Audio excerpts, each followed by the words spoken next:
And then she just walked out. I couldn't believe it. No way. What did you The do? day my husband's I just sister stood brought there, another woman home frozen. for him, Oh my gosh, that's my marriage hilarious. almost ended. I still can't I never believe it. imagined that someone I welcomed into my home would become the reason my relationship nearly fell apart.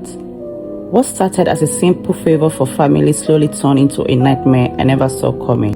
I never imagined that the biggest problem in my marriage would come from inside my own home.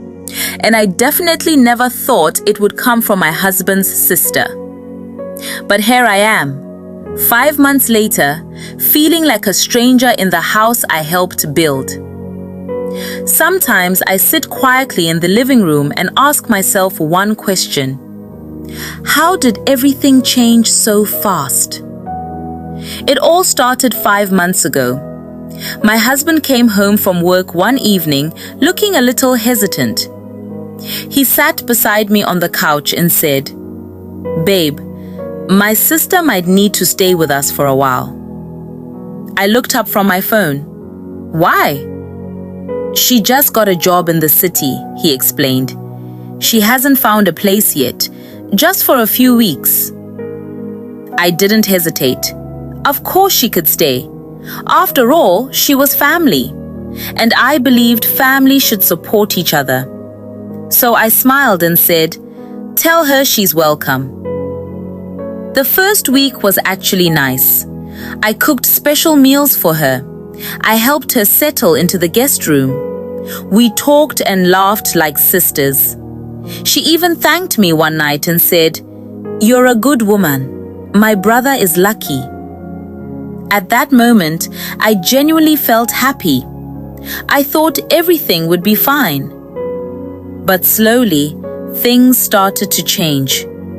It began with small comments. One evening while we were eating dinner, she looked at my husband and said casually, "You've changed since you got married." My husband laughed. "What do you mean?" She shrugged. "You used to be more organized, strong. Now you're too relaxed." Then she looked at me and smiled. But it wasn't a friendly smile. A few days later, I overheard her talking to my husband in the kitchen. She didn't know I was standing in the hallway. She said, "Honestly, I think she's too soft. A real woman should manage the house better." My heart dropped. My husband didn't respond. He just stayed quiet. And that silence hurt more than the words. After that day, the atmosphere in the house started to feel different. She began criticizing little things, the way I cooked, the way I cleaned, even the way I dressed. If the food had too much salt, she would say, "My mother never cooked like this." If the living room wasn't perfectly arranged, she would sigh loudly and start fixing things herself. And every time she did that, I felt smaller. But the worst part wasn't the criticism. It was the way she slowly started acting like the house belonged to her. She used my things without asking. My hair products, my clothes, even my favorite mug that I always used in the morning. When I politely asked her about it, she rolled her eyes. "Oh, please," she said, "we're family." I tried to talk to my husband about it. One night while we were lying in bed, I said quietly, "Your sister's behavior is making me uncomfortable." He sighed. "She doesn't mean anything by it." "But she disrespects me." "That's just how she is," he said. Then he added something that hurt even more. "She'll move out soon anyway." But weeks passed, then months, and she was still there. Little by little, I stopped feeling comfortable in my own home. I stopped speaking up. I stopped complaining. I just stayed quiet. Sometimes I would go into the bathroom, lock the door, and cry for a few minutes because I felt completely alone. Sometimes I would sit on the edge of the bed late at night, staring at the walls of my own bedroom, wondering how a house that once felt so warm had suddenly become so heavy. The silence between my husband and I had also started growing. Not because we were fighting, but because I had stopped talking. I was tired of explaining, tired of feeling like the bad person for simply wanting respect. So I just kept everything inside. But what I didn't know was that the worst moment was still ahead. One evening, I came home from work a little earlier than usual. The house was unusually quiet. I dropped my bag on the chair and walked into the living room. And that's when our sounds. My sister-in-law was sitting comfortably on the couch with another woman I had never seen before. They were laughing like old friends. When Jo saw me, she smiled. "Oh, good, you're home," she said casually. I frowned slightly. "Who is this?" She leaned back on the couch like she owned the place. "This is Ada," she said. Then, stomach fighting, I invited her over to meet my brother. For a moment, I thought I heard her wrong. "To meet who?" "My brother," she repeated. "Your husband." The room suddenly felt very small. Before I could even process what she meant, the front door opened. My husband walked in. He greeted everyone like normal, but when he saw the unfamiliar woman sitting there, his face changed. He looked confused. Then he looked at his sister. "Who is this?" His sister smiled proudly. "This is Ada. I thought you two should meet." There was an awkward silence. Then she said something that shocked all of us. "She's the kind of woman you should have married." I felt my chest tighten. I couldn't even believe what I was hearing. My husband stared at her. At first, he looked confused. Then slowly, his face darkened. "What did you just say?" he asked. But she didn't stop. She continued talking like nothing was wrong. "I'm serious," she said. "A man like you deserves a strong woman, not someone who is too soft." Then she glanced at me, right in front of me, inside my own house. That was the moment everything exploded.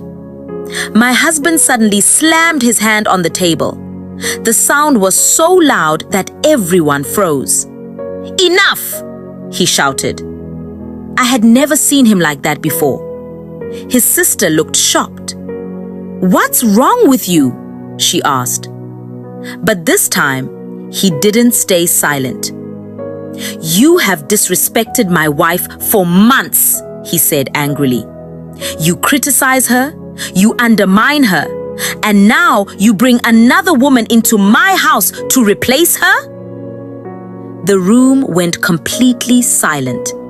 Even the girl she brought looked uncomfortable. His sister tried to laugh it off. "Oh, please, you're overreacting." But he shook his head. "No," he said. "I should have stopped this a long time ago." Then he said something none of us expected. "You need to leave." His sister blinked. "What?" "You heard me," he said calmly but firmly. "You need to leave this house tonight." Her face changed immediately. "You're choosing her over your own sister?" He didn't hesitate. "I'm choosing my wife." The argument that followed was loud and messy. His sister accused me of turning him against her. She said I had manipulated him. She said I had always been jealous of her. But this time, my husband didn't defend her. He stood beside me, and that changed everything. Eventually, she stormed into the guest room, packed her bags, and left the house that same night. The door slammed behind her, and the house finally became quiet again. But instead of relief, I felt something else: exhaustion. Months of pain suddenly poured out of me. I looked at my husband and said something he wasn't expecting. "I think I'm leaving too." His face dropped instantly. "What?" "I'm tired," I said softly. "I've been disrespected in this house for months, and you watched it happen." He tried to speak, but I continued. "I don't know if I can stay here anymore." I walked toward the bedroom and started pulling out my suitcase. But before I could even open it, he grabbed my hand. And then something happened that shocked me. My husband started crying. Not quietly. He was really crying. "I'm sorry," he said. "I should have protected you sooner." He held my hands tightly. "Please don't leave." He kept apologizing over and over again for not listening, for not standing up for me earlier, for allowing things to go too far. And for the first time in months, I saw how serious he was. A few weeks later, he did something unexpected. One afternoon, he came home and handed me a small box. Inside it were car keys. "I want you to have this," he said. "A fresh start." Then he took me out to dinner that night. Just the two of us. No interruptions, no tension. Just peace. For the first time in a long time, our house felt like a home again. Stories like this remind us that respect is the foundation of every marriage. Sometimes the biggest challenges in the relationship don't come from outside, but from the people closest to us. What do you think about this situation? Did the husband do the right thing by finally standing up for his wife? Or should he have handled things differently earlier? Let me know your thoughts in the comment section. And if you enjoy stories like this, don't forget to like the video, subscribe for more, and share.